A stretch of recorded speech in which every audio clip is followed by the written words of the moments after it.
본회의를 시작하도록 하겠습니다. 집중호우 피해로 특별재난지역이 선포됐습니다. 그렇지만 더욱 근본적인 대책이 필요합니다. 국민안전처를 신설해야 합니다. 최근에 기록적인 집중호우가 남부와 중부 지역을 강타했습니다. 결국 정부는 산청군, 합천군, 가평군, 예산군, 서산시, 담양군 등 6군데를 특별재난지역으로 선포를 했습니다. 그런데 문제는 이번 재난에서 발생한 피해는 물론 시민들의 실종 사실조차도 재난본부에 뒤늦게 최장은 23시간 동안이나 보고되지 않았다는 것입니다. 이러한 정부의 안일한 대처에 국민들은 분노하고 있습니다. 결국 현 정부에는 재난관리 컨트롤 타워가 없기 때문입니다. 따라서 저는 정부에 국민안전처를 신설해서 국무총리가 재난 관련 컨트롤 타워 역할을 할 것을 제안합니다.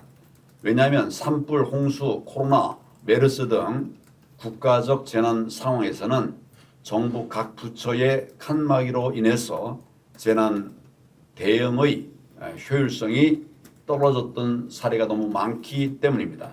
그래서 정부 부처를 통할할 수 있는 국무총리가 지휘하는 것이 훨씬 더 효과적이겠다, 이런 생각에서 제안을 합니다.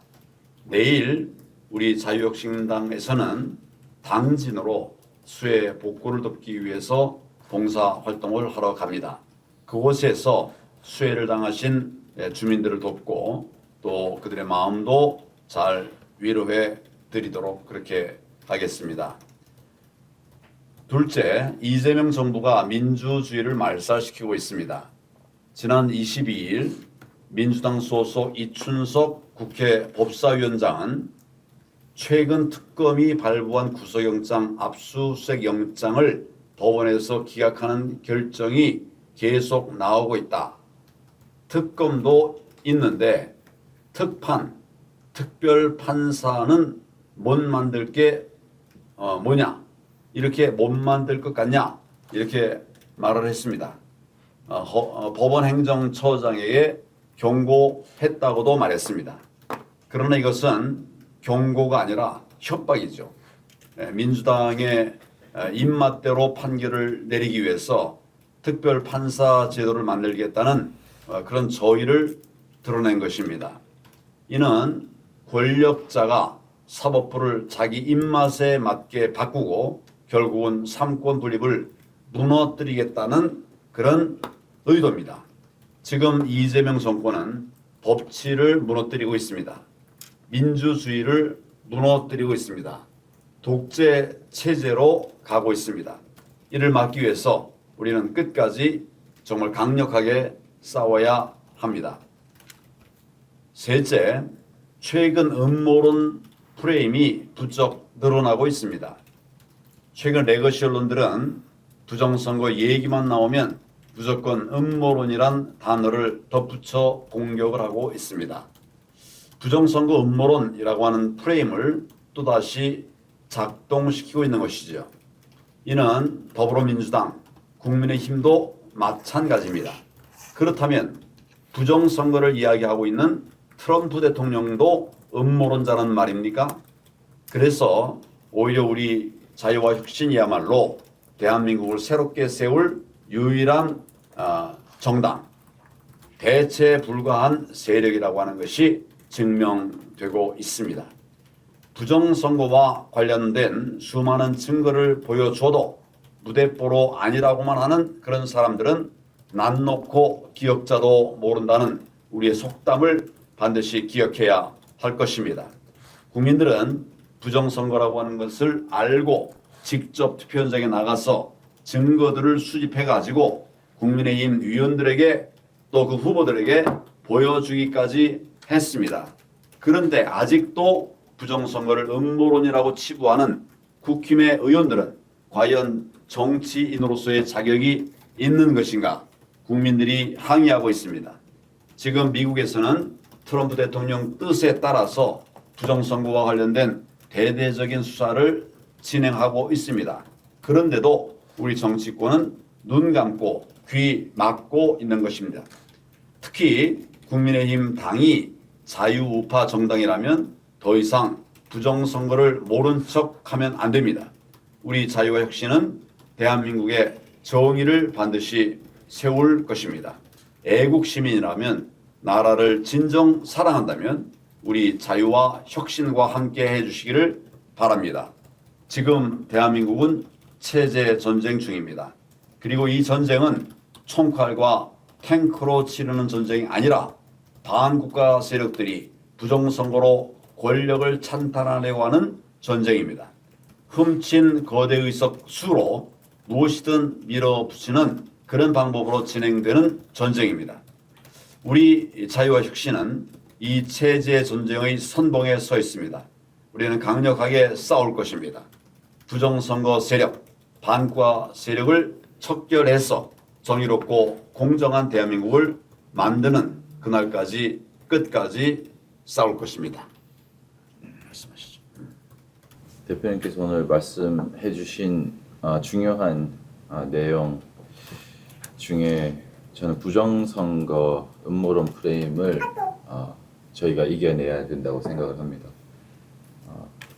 그리고 윤석열 대통령님이 저희가 자유혁신당이 보수 정당으로서 보수 자유민주주의를 수호하고자 하고 공산주의에 반대하고 공산주의와 싸우시는 윤석열 대통령님의 그 부당한 탄핵과 인권 지금 유린을 당하고 있는데 그것을 위해서 강하게 싸워야 한다고 생각합니다. 그래서 윤석열 대통령님과 그리고 부정선거를 저희 자유와 혁신이 선두하여서 끝까지 싸워야 된다고 생각을 하고요. 이 부정선거는 외부 세력으로부터 비롯됐습니다. 중국 공산당이 전 세계적으로 부정선거에 관여하고 있다는 증거는 이미 무수히 많이 일어났었고요. 국민들의 시선을 우리 대한민국 안에서만 볼 수 있게 하는 것이 아니라 공산주의 세력들이 어떻게 전 세계에서 이렇게 전 세계의 자유민주주의 체제를 흔들고 있는지 그거부터 보여줄 수 있는 저희 정당이 되었으면 좋겠습니다. 호주, 브라질, 베네수엘라, 캐나다, 미국 모든 그 자유민주주의 국가를 비롯해서 자유민주주의 국가가 아니더라도 중국 공산당은 세계 패권을 차지하기 위해서 다 자기 세력들로 만들기 위해서 똑같은 수법으로 전 세계적으로 활용하고 있습니다. 거기에 한국은 중국에게 굉장히 중요한 어떻게 보면 교두보 역할을 하고 있다고 할 수 있을 정도로 그렇게 협력하고 있는 자들이 되게 많고요. 정치인부터 언론까지. 그래서 저희는 이 부정선거 음모론, 부정선거라는 것은 야당 여당 야당 여당의 문제가 아니라 아주 상식적인 문제입니다. 일반적으로 선거는 공정하고 투명해야 됩니다. 부정선거라는 것은 의혹만 나와도 의혹은 해소돼야 됩니다. 그런데 부정선거를 음모론이라고 말하는 것 자체가 거짓된 반응입니다. 그래서 이 자들은 부정선거가 없다, 우리 선거는 무조건 깨끗하다, 의혹은 말도 하지 말라라는 말인데 이게 아주 비상식적인 말입니다. 우리는 언론이 편향되어 있다는 것을 이미 알고 있기 때문에 우리의 군사적, 경제적 모든 면에서의 강력한 동맹인 미국과 협력해서 저희는 부정선거를 주장하고 자유민주주의를 수호하고자 하는 대한민국 국민들이 주류라고 생각을 합니다. 그리고 진정한 대한민국 국민이라고 생각을 합니다. 그래서 저희가 그리고 자유혁신당이 윤석열 대통령님의 부정선거를 위해서 끝까지 싸우는 모습을 국민들에게 보여줘야 되지 않나라고 생각하고 있습니다. 네, 감사합니다. 다음부터는 주우석 최고위원님 먼저 얘기하시는 게 좋을 것 같아요. 이어서 말씀하시죠. 네, 한기현 대표님께서 지금 우리나라 주요한 이슈들을 잘 정리를 해주셨고요. 저도 사실 이 부정선거에 대해서 국민들만큼도 이 체감하지 못하는 것이 현재 우리나라 지금 국힘에 있는 분들의 대부분의 스탠스라고 생각합니다. 이 부분에 대해서 인정하지 않으면 대한민국의 자유민주주의를 지키고 저희가 앞으로 나갈 수 없다라고 생각합니다. 따라서 저희 자유와 혁신에서 이 부분에 대해서 끝까지 목소리 내고 싸워야 한다고 생각을 하고, 지금 사실 윤석열 대통령께서 겪고 있는 문제도 한 사람 전직 대통령 어떤 그런 문제만이 아니라 한 사람 한 사람의 개인의 문제가 될 수 있는 굉장히 지금 중요한 이슈라고 생각합니다. 그래서 여기에 대해서도 지금 사실 목소리를 내는 정당은 자유와 혁신밖에 없습니다. 그래서 함께 이 부분에 대해서 끝까지 저희가 이 부당한 이 인권 탄압과 이 어떤 이 부정선거에 대해서 인정하지 않고, 특히 이제 언론에 대해서 저는 책임을 좀 묻고 싶습니다. 언론으로서 본인들이 해야 되는 역할과 국민들의 기대에 지금 부응하고 있는지, 양심 있는 언론으로서 최소한의 진실 정도는 밝혀줘야 된다고 생각하는데, 이 부분에 대해서 굉장히 좀 안타깝게 생각합니다. 저희가 더 이런 부분에 대해서 목소리를 내고 끝까지 이 부분에 대해서 함께 싸워 나가겠다. 이 연기에서 이제 중요한 역할을 하겠다 말씀드리고, 또 이제 지금 수해의 피해가 있는데 이 부분도 사실 정확하게 잘 공유가 되지 않고 있습니다. 그래서 현장에 나가서 실제로 함께 어려움 겪는 부분들, 문제를 해결하면서 또 이제 현실적인 부분에서 필요한 부분은 무엇인지 좀 그런 것들을 알아보는 그런 기회로 삼았으면 좋겠습니다. 네, 이상입니다. 수고하셨습니다. 우리 김진일 주의원 말씀하시죠. 지금 이 순간에도 대한민국 곳곳에서는 갑작스러운 폭우로 삶의 터전을 잃고 깊은 절망에 빠진 국민들이 계십니다. 이재민 여러분께 깊은 위로의 말씀을 드리며 사랑하는 가족을 잃은 분들께는 진심으로 애도를 표합니다. 이번 집중호우로 인해 지난 7월 22일 경기 가평, 충남 서산과 예산, 전남 담양, 경남 산청과 합천이 특별재난지역으로 지정됐습니다. 특별재난지역으로 선포됐다는 것은 단순한 행정 절차가 아닙니다. 국민이 살아온 삶의 터전이 망가졌고 삶의 기반이 무너졌다는 절박한 경고입니다. 국민들께서 절박한 상황에 처해 있을 때 정치가 해야 할 일은 말이 아니라 행동이라고 믿습니다. 피해 지역에는 당장의 응급복구와 생활지원, 그리고 현장 중심의 대책 마련이 시급합니다. 우리 당은 이재민이 머무는 임시 주거시설과 복구 현장을 직접 방문해 현장의 목소리를 듣고 필요한 지원을 꼼꼼히 살펴보겠습니다. 이제는 눈에 보이는 피해만이 아니라 눈에 띄지 않는 2차 피해까지 대비해야 할 때입니다. 특히 지금부터는 폭우 이후 뒤따를 폭염 피해에 대한 대비도 절실합니다. 지붕이 무너진 집, 에어컨이 없는 임시 주거시설에서 더위에 고통받는 어르신과 아이들을 외면해서는 안 됩니다. 폭염은 단순한 날씨 현상이 아니라 재난입니다. 이재민들의 건강을 지키기 위해선 냉방기기, 식수, 의료 서비스 등 생활 밀착형 지원 대책이 즉각 가동되어야 하고, 정부는 단순 권고가 아니라 폭염 대응 지침 등 강제력 있는 조치들이 지금부터 준비되어야 합니다. 아울러 반복되는 폭우 피해를 막기 위해 재난 대응 인프라의 점검과 보완도 더 이상 미뤄서는 안 됩니다. 하천 정비, 배수 체계 개선, 산사태 위험 지역 관리 등 실효성 있는 예방 중심 정책이 반드시 추진되어야 합니다. 국민의 생명과 안전보다 더 우선할 수 있는 가치는 없습니다. 이번 수해와 폭염 대응이 단순한 복구를 넘어 국민이 믿고 기대할 수 있는 정치의 회복으로 이어지길 바랍니다. 감사합니다. 예, 수고하셨습니다. 우리 강. 네, 정책 말씀드리겠습니다. 예. 현재 민생지원금이 지급되고 있습니다. 이는 돈을 풀어서 침체된 경기를 진작하려는 취지에서 비롯된 정책으로 사료됩니다.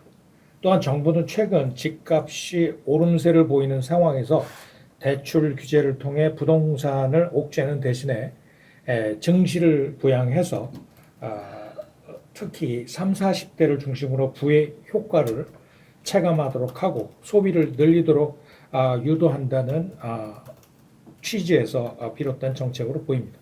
그렇지만 국가 부채도 늘어납니다. 국가 부채가 늘어남에 따라서 상당한 수준의 인플레가 예상됩니다. 이는 서민들의 생활을 어렵게 만든다는 점을 우리 당이 지적할 필요가 있겠습니다. 이 문제를 지적하는 정당이 현재 없습니다. 이는 우리 자유와 혁신의 몫이라고 생각합니다. 금년 말 국가 부채 규모가 1,300조 6천억 원, 4년 전에 비해서 300조가량 늘어납니다. 그런데 우리 한국 재정학회 최근 논문에 따르면 국가 부채가 1% 늘어날 때마다 인플레는 최대한 0.1% 늘어나게 됩니다. 그래서 이 인플레가 유발이 되면 월급 인상 속도보다 물가가 오르게 되면 그야말로 서민들의 생활을 정말 어렵게 만드는 그런 상황입니다. 그래서 이 점을 인플레를 경고하는 메시지를 우리 당은 지속적으로 발신할 필요가 있겠습니다. 감사합니다. 예, 우리 부정선거를 이슈하고 있는 정당인데 부정선거 혁신단장께서 말씀해 주시기 바랍니다. 네. 7월 18일 날 선관위가 이제 답변을 드디어 했습니다. 그 내용을 가지고 이제는 법정에서 선관위의 답변에 대한 부분에 제대로 된 것인지 안 된 것인지 그걸 지금 싸우는 것을 계속 할 거고요. 특히 이 내용은 지난번처럼 뭐 일괄적으로 기각하는 그런 대법원이 그런 만행을 저지르지 못하도록 국제사회와 함께 이 부분을 좀 공개하고 같이 이제 워치할 수 있도록 저희가 좀 같은 그 노력을 좀 해야 될 것으로 보여지고 그렇게 추진할 것입니다. 그다음에 저희가 이제 대만식 선거와 관련해서 저희가 창당될 때 최고위원을 이렇게 뽑았는데요. 지금 다른 당에서 또 투표를 한다고 그러고 또 무슨 그 조합이나 이런 쪽에서 투표를 하지 않습니까? 그래서 저희 당은 우리나라에 투명하고 부패 없도록 하려면 가장 핵심적인 게 선거인 부분이거든요. 그래서 우리의 지금 선거봉사팀이 이제 한 번은 체험을 해봤기 때문에 이 선거봉사팀을 좀 더 트레이닝을 시켜서 우리나라 전체에 이런 대만식 선거를 할 수 있도록 우리가 좀 그 마중물 역할을 하는 그런 그 세력으로도 한번 키워볼까도 지금 고민 중에 있습니다. 이상입니다. 우리 세대를 대표해서 우리 연만하신 진노 목사님께서 오셨는데 하실 말씀이 계시면 말씀해 주십시오. 제가 볼 때 우리 자유혁신당은 색깔이 이제 분명하죠. 그래서 부정선거하고 반국가 세력, 그죠? 그래서 요거를 좀 계속해서 뭐 바쁜 일이 많아도 항상 그 색깔만은 유지를 해야 되겠다.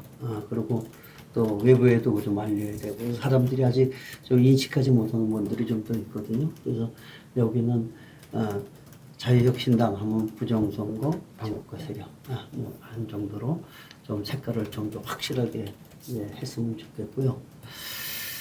그다음에 이제 요즘 들어가는 상황을 보니까 이제 좀 인권 문제가 이게 지금 최대 전쟁이니까 사실 그러다 보니까는 강압적으로 뭐 전 대통령도 그렇고 좀 인권 유린당하는 그런 부분들 그게 제일 지금 국민들에게는 와 닿는 것 같아요. 왜냐면 소송도 많이들 하지만 뭐 힘없는 사람은 뭐 법원에 가봐야 뭐 재판해도 승산이 없으니까 그래서 그런 인권 문제 이제 그런 걸 좀 중점적으로 좀 다뤘으면 같이 동조하는 사람들이 많지 않을까 그렇게 해서 일단 지금은 처음 시작 단계니까 세력화를 집중해가지고 힘이 있을 때 또 한마디를 해도 그것이 반영이 되지 않을까 이런 생각이 듭니다. 그래서 많은 일을 하는 것도 좋지만 일단 그 우리 색깔만큼은 더욱더 강하게 가지고 나갔으면 좋겠다 하는 그런 생각입니다.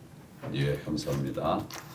그러면 이제 이런 사무들을 총괄하고 있는 우리 사무총장께서 그동안 우리 해온 일들 말씀을 드리고 최고위원들께 좀 부탁드리고 싶은 것 있으면 말씀을 하십시오. 네, 그 자유와 혁신 위원회 회의 일정이 24일부터 30일까지 진행되고 있습니다. 많은 그 자유민주주의 대한민국의 부활을 열망하는 애국 시민들의 참여가 이어지고 있거든요. 그래서 최고위원들과 또 다른 많은 시민들의 적극적인 참여를 좀 부탁드립니다. 그리고 더욱더 이제 국민들의 어떤 자유와 혁신이 될 수 있도록 지원 노력하겠습니다. 또 지금은 또 저희가 종교 탄압에 맞서서 오늘도 이제 집회가 진행되고 있습니다. 또 많은 관심 가져주시고 참여도 부탁드립니다. 감사합니다.